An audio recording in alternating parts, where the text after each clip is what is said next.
Hello world! Hello beloved souls! My name is Nadine.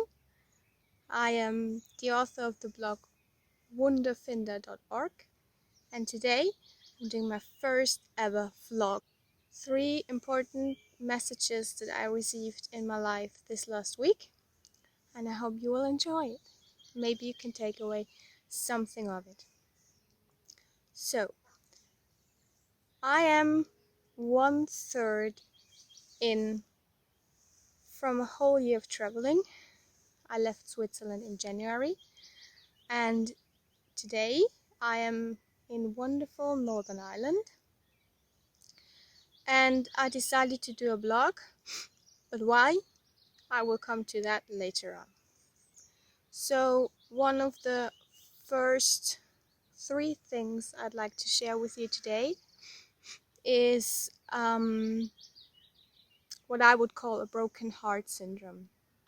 So, as some of you may know from reading my blog, in August it will be 2 years since my relationship ended, and me as a person, I'm very introverted. I like people, but I need my space too to recharge myself. So my spouse is kind of my most trusted best friend in a way. So this breakup was really challenging. We stayed friends, which turned out to be a very, very good opportunity to heal wounds and have some thoughts about what my regrets would have been. I had opportunities to excuse myself and to be forgiven for what I've done, for what was my part in why it broke apart. So that was really good. But even so, staying friends is kind of a challenge in itself, because there's never really a closure to it. So this week I was presented with an opportunity for closure. I start at the beginning. So every night before I go to sleep, I meditate. And before I start actually meditating, I speak to my guardians. And my guardians are the energies that surround me and that give me like gut feelings, and that really kind of, like the name suggests, guide me through life. So I ask them every day to interfere in my life tomorrow as they said fit, in order to serve the highest purpose of all good. So they presented me with my mom and the trigger of being confronted that I had plastered my heart and I had bandaged my heart, but I actually didn't have healed my heart. So my mother told me that she went to a fortune teller, and that fortune teller apparently told her that I would never find another connection as I had with my last boyfriend, and that I, in running away from Switzerland, left an opportunity to have a family and have a real connection. So I was triggered by that, but then I had a few days of being in my head all the time and like revolving around that subject and my then boyfriend, and if I did the wrong thing in going away and leaving all that behind. Eventually, though, I had a really nice phone call, and I realized that we had different expectations of life. And even if I would have decided to go back, and even if we would have a chance of coming back together, it would be not good, because I would give up what I now had experienced, which is freedom. So I would go back as a half, and he would probably be a half too. And the realization I had which is very profound for me, is that a relationship is made up of two wholes and not two halves. So I'm really, really glad that, or really proud as well, to say that after this week, I started to take off the bandages of my heart and indeed started the healing process, the mending. So that's wisdom number 1. Wisdom number 2 comes from nature, which is not very unexpected because I really enjoy and love being in nature hours on end. For those of you who read my blog, you know that I'm full of appreciation for what nature has to offer us. So this week really was about exploring, and the 3 different areas I was lucky enough to visit were Kilbrony Park. There I really saw that there is more that we humans see, and rather than feeling the weight on my shoulders of mending the earth and trying to convince people to make a difference in their lives in order to have an impact, to stop everything that's going on right now and that's going wrong right now, I had an epiphany, which is that there is change going on. And I think that we as humans, each one of us in our own special way, are able to do our part to prevent what one would drastically describe as the end of the world. So I was really thankful to have a different perception on being able to feel that there is more going on that we might actually see right now. I also was able to visit Castle Welland and the castle grounds there.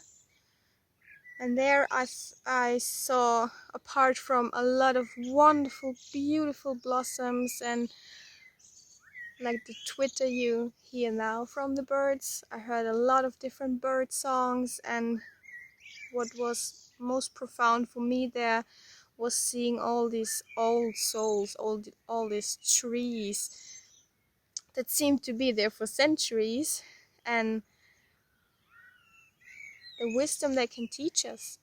Even the stumps that lay on the ground and the trees that were dying, on their stumps they gave life, they gave birth to another generation of plants and of trees. And as I saw this, I was wondering how different life would be if we humans would consider life as death as part of life instead of something to fear. I was wondering how the world would look like if there was no need for greed, no need for gathering more wealth and more of everything, just because we know that death is just a transition of energy and it just is part of life.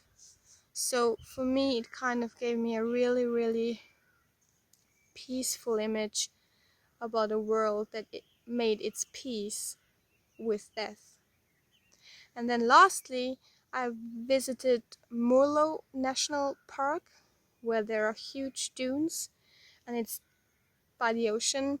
And as well, all of you who read my blog, you know how absolutely in love I am with the ocean. The vastness of it gives me so much serenity and tranquility, and it transforms something in you. There's such a loving energy about the ocean and the possibility it provides. It just opens up your mind to all of that is possible, basically. So what I learned from there, and because it was the first time I really experienced this vastness in Northern Ireland, was that I'm really, really thankful for being here and really, really curious about what's yet to come and what I am able to experience in the future. And then we come to the third thing I learned this week. So this week, spontaneously, an advertisement on YouTube announced a 5-day Own Your Future challenge by Tony Robbins. And I know him from a Netflix special, and I'm not the kind of American energy doesn't appeal to me that much because it's very loud and very confronting. But I like the work he does. I think it's wonderful to show people how special they are. And so I signed up because it was free of charge. And even though it was 3.5 hours for 5 days straight, I really was very thankful for the opportunity that it was free of charge. So why not try it? So what I took away from it was very profound as well, and I want to share it because I think that a lot of us always think they're not good enough, not beautiful enough, not whatever enough.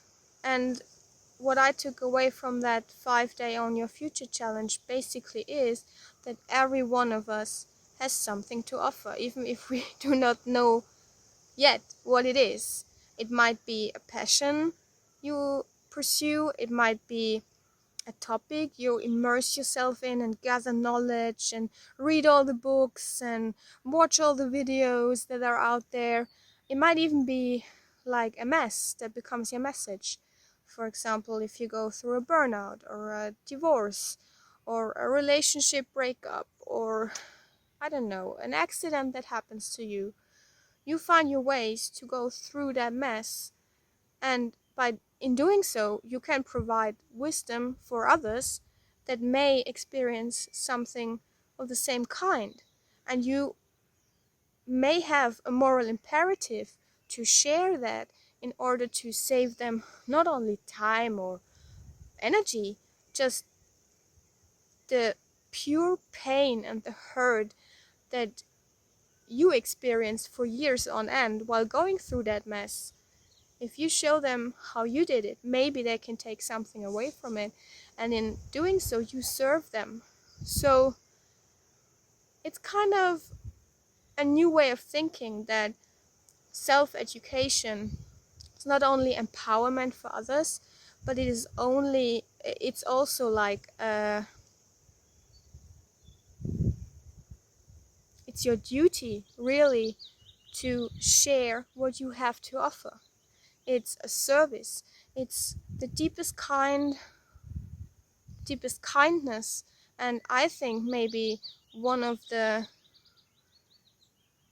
most human things to do is to connect with others and share what you can.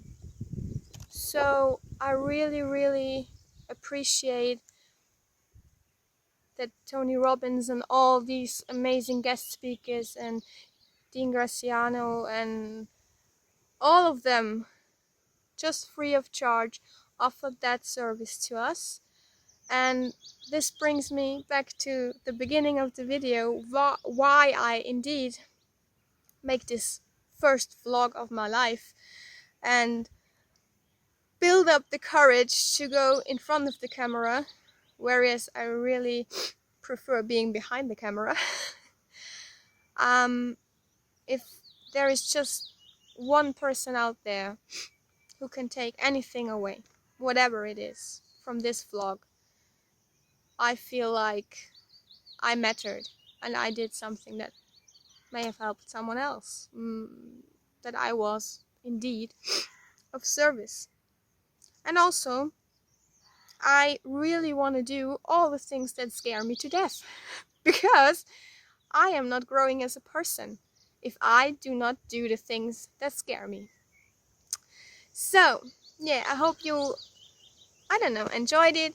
I hope you also have feedback for me if you want to say or share anything.